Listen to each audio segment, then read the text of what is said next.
Здравствуйте, дорогие рукодельницы, мои любимые подписчики и гости канала. У меня скопилось 2 пакета тоненьких тканей, самых разных. Тут и органза, и какая-то подкладочная, я даже не знаю названий, что-то такое тонкое. И то, что нельзя использовать в пэтчворке, это не хлопок, это какая-то неизвестная мне синтетика, самая разная. Я решила порезать их на полоски и сделать коврик. Как вы видите, какие-то ткани мнущиеся, какие-то у меня совсем не мнущиеся там попались, сыпучие есть, не сыпучие. Мне идут все совершенно разные. И длины я делаю тоже совершенно разные полоски, а ширины примерно от 5 до 7 сантиметров. Есть короткие, есть длинные. Я стараюсь так брать, чтобы у меня разные длины полоски оказались. Если они не прям вот очень длинные и одинаковой длины, то я стараюсь брать разные длины. Вот так вот складываю по 3 штучки, сшиваю, сворачиваю, сшиваю кончик, чтобы их закрепить там между собой. И после этого буду плести косичку. Ну, я не буду учить прям вас, как косички плести. Я хочу показать, как вот в кончик этот я потом маскирую вот эти свои нитки, то, что я зашила, шов этот и там краешки этих полосочек. Я их вот так вот завернула и после этого начинаю плести косичку. Ширина моей косички получается где-то в районе 1,5 сантиметров. Вот обратите внимание, все полоски у меня разной длины. Для чего я это делаю? А для того, чтобы когда они у меня, вот этот кончик заканчивается, чтобы у меня постепенно добавлялись ткани. Иначе вот у меня в одном месте получится косичка очень толстая. А так, когда я по одной ленточке только надставляю, получается, что более-менее равномерная толщина моей косички. Вот так вот я делаю, заворачиваю просто, ничего не зашиваю, ничем не закрепляю, просто вот дальше плету, придерживаю немножечко эту полосочку. И в результате она вот другими ленточками держится и очень хорошо закрепляется. Когда дохожу до конца, я тоже также зашивала свои кончики, но в результате я пришла к тому, что все-таки не обязательно, наверное, зашивать конец, потому что когда я потом начала сшивать эти косички, хотя я и старалась их делать все одной длины, но в результате получилось, что при пришивании они разные длины, может быть, ткани разные, из-за этого по-разному тянутся. В результате я советую просто чем-нибудь закрепить, хоть прям булавкой. И потом при сшивании, так как я сшивала между собой все на машинке, при сшивании все в результате я прям вот, ну, мне пришлось где-то распарывать, где-то надставлять эти косички. Вот. И при сшивании я просто, когда пришивала их между собой, я просто продолжала строчку и зашивала вот этот вот кончик так, как мне нужно, той длины делала, какой мне нужно.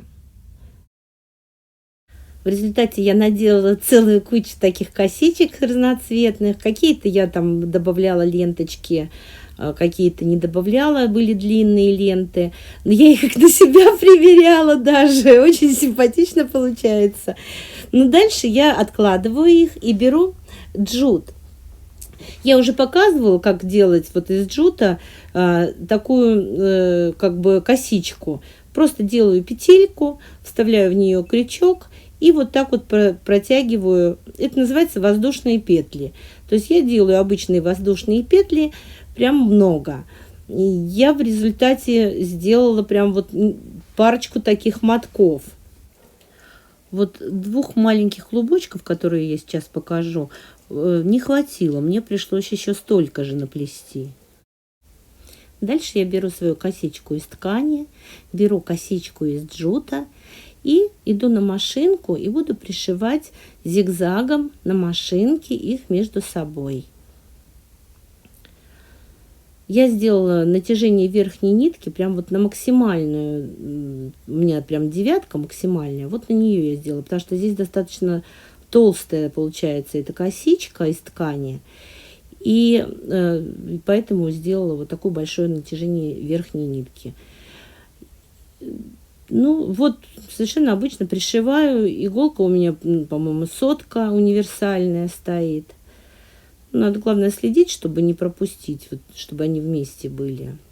И обратно я точно так же потом косичку из джута пришиваю к косичке из джута. У меня все мои косички из ткани будут соединены 2 рядами джутовых косичек.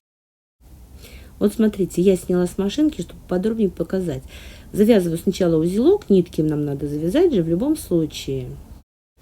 Дальше я обрезаю косичку из джута немножечко подальше от конца, где я закончила, и вытягиваю веревочку и затягиваю узелочек. Я, к сожалению, настолько увлеклась, что из кадра вылезла, но я думаю, понятно, там легко эти узелки делаются, ничего не распускается. Обрезаю кончики, и вот у меня получается вот такая красивая красота. Дальше беру следующую полоску, косичку из ткани, и пришиваю ее к джутовым полосочкам, косичкам.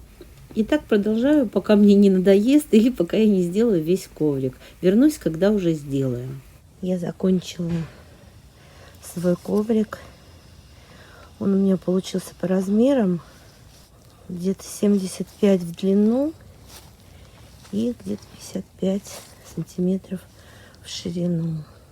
Мне прям очень нравится. Я прям вот очень хотела его сделать и не разочаровалась в нем, когда сделала.